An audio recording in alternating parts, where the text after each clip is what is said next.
Did you see the show Adolescence? I would never watch the show. Do you know about it? Have you heard about it? I know enough about it. I know that the guy who made the show is an autistic weirdo. I posted about him the other day.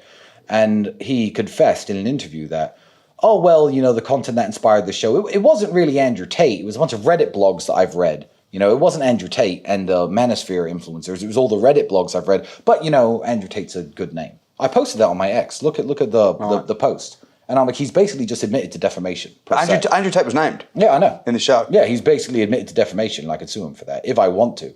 But yeah, he's a weird-looking autistic weirdo, and I think that somebody needs to check his hard drives because the entire basis of the show, there's something that I hate. It's called incel culture, which is not what Andrew and I stand for at all. I don't know if you know what incel culture is. I know what it is. It's men who've I've not heard of it until Adolescence. It's men who've completely given up on women, who hate women, who can't stand women. The school shooters of the world are incels, a lot of them. And incel culture is blaming everyone else for your mistakes, which you watch Andrew and I, is the opposite of what Andrew and I preach.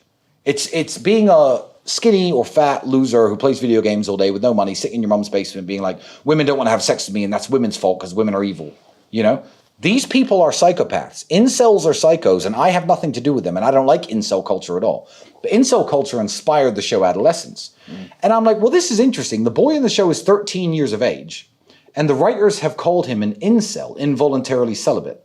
Now, when I was 13, I was collecting Pokemon cards. I wasn't out there trying to get laid. So this guy who's sexualizing these youngsters, this writer who sexualized these 13-year-olds as being aggressive young men because women don't like them and they can't get laid. I'm like, can someone check this guy's hard drives? Can someone please, investigate this guy? In what universe could a 13-year-old even be an incel anyway?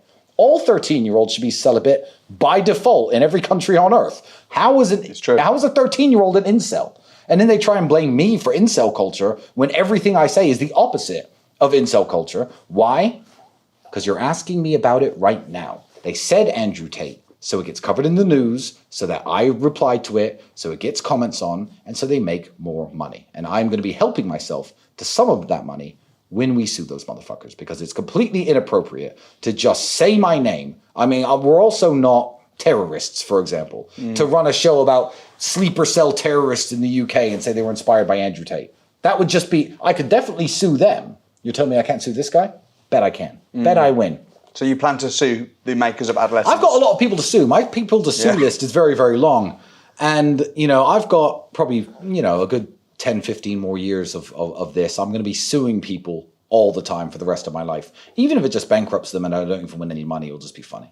It's very difficult, very expensive. Not necessarily a problem for you, but to sue people for defamation. And I've done it, and I've taken people to court, and I've pressed charges against people, and we've won cases, and people have got criminal records and stuff over it. But it's an extremely laborious and expensive can be process to do that. Yeah, but it's going to be funny. I'll enjoy it.